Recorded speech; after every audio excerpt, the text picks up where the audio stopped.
Grief doesn't knock politely. It kicks the door in, scatters your sense of direction, and leaves you standing in the wreckage, holding a child who is too young to understand why mommy isn't coming home.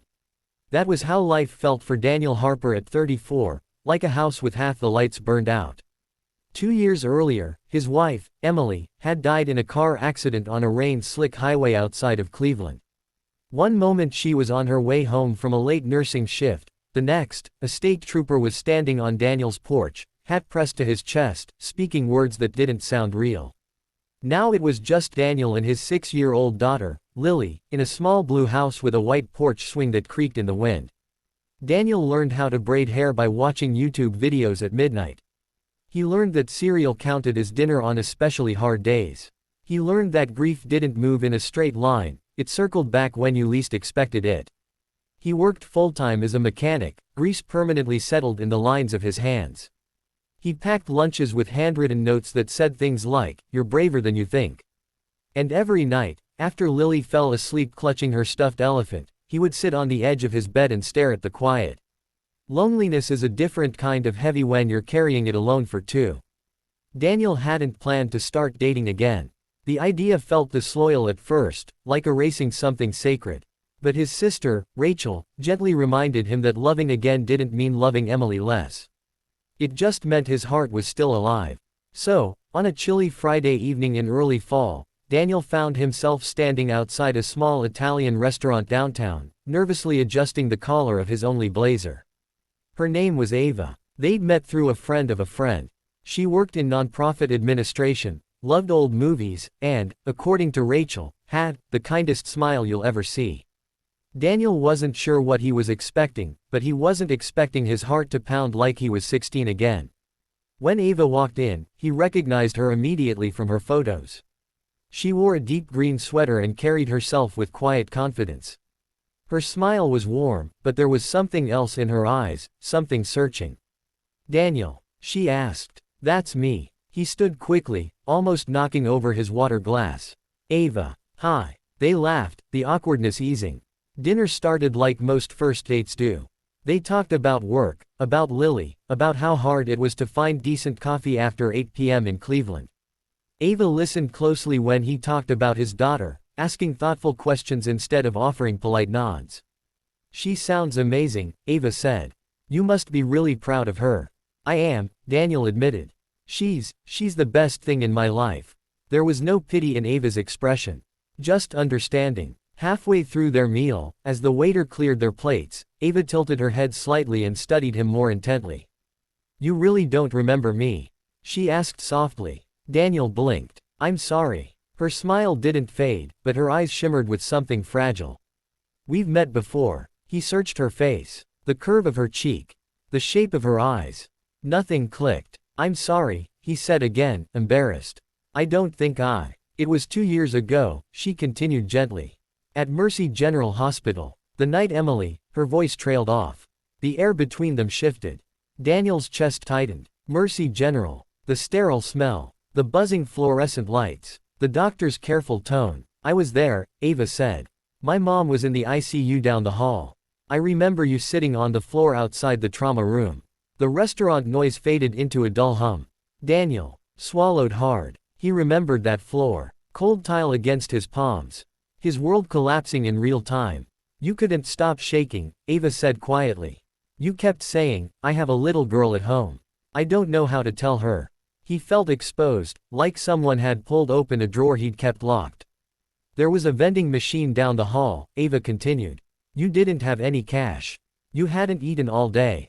I bought you a sandwich and a bottle of water." And then it hit him. A blurry memory, someone pressing a plastic-wrapped turkey sandwich into his trembling hands. A soft voice saying, "You need to eat.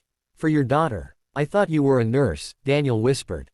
Ava shook her head. "Just a daughter trying not to lose her mom." His throat burned. "Your mom. She passed away that night," Ava said. "About an hour after Emily." Silence settled between them, thick and sacred. Daniel leaned back in his chair, stunned.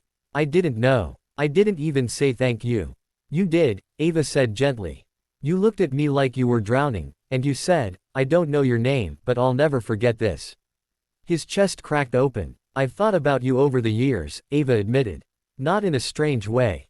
Just, wondering if you and your little girl were okay. Daniel felt something shift inside him, not just surprise, but awe. In the worst night of his life, when everything felt merciless and cruel, there had been a stranger who chose kindness. "I'm sorry I didn't recognize you," he said, voice thick. "It was dark, and we were both falling apart," she replied. They sat there, two people bound by a night neither of them would ever forget. "What made you agree to this date?" Daniel finally asked. Ava smiled. "When Rachel showed me your picture, I knew. I wasn't sure if you'd remember me. Part of me hoped you wouldn't.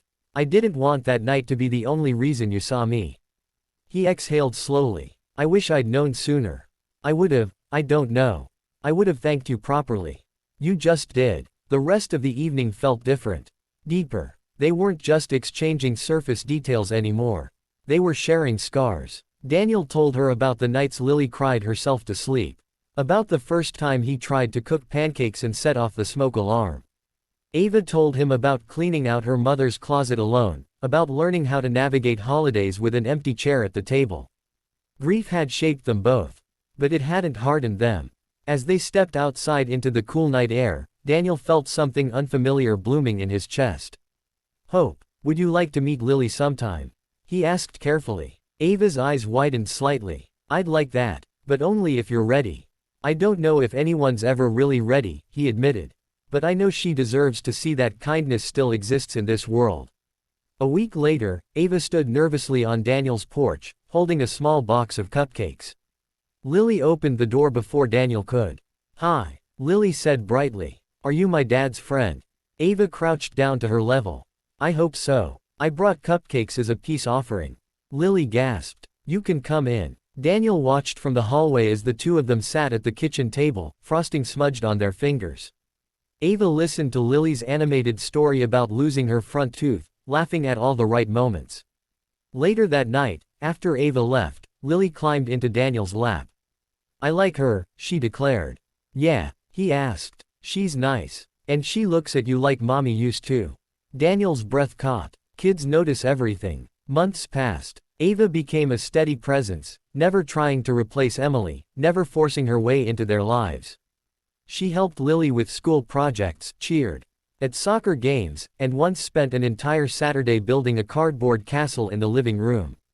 One evening, nearly a year after that first date, the three of them visited Mercy General Hospital, not for tragedy, but for something entirely different. Ava had organized a small volunteer initiative through her nonprofit. They were delivering care packages to families sitting in the same waiting rooms they once had. Daniel hesitated at the entrance, memories flickering. Ava reached for his hand. "We're not who we were that night," she said softly. Inside, they handed out sandwiches, bottled water, and handwritten notes that read, "You are not alone." At one point, Daniel spotted a man sitting on the floor outside a treatment room, face buried in his hands. Without hesitation, Daniel walked over and knelt beside him. "I don't know what you're going through," he said gently. "But I know it's heavy. Have you eaten?" The man shook his head. Daniel handed him a sandwich. It wasn't a grand gesture. It wouldn't erase the pain. But it was something. Later, as they walked back to their car under the fading Ohio sky, Daniel squeezed Ava's hand. "That night could have broken me completely," he said. "But you were there." "We were both there," she corrected. He looked at Lily skipping ahead of them, carefree and bright. "Kindness doesn't fix everything," Daniel said. "But sometimes it's the thread that stitches you back together." Ava leaned her head on his shoulder. "And sometimes," she added, "it brings you back to the people you didn't even know you'd need." Life had not given Daniel a second chance at the past. Emily would always be part of their story.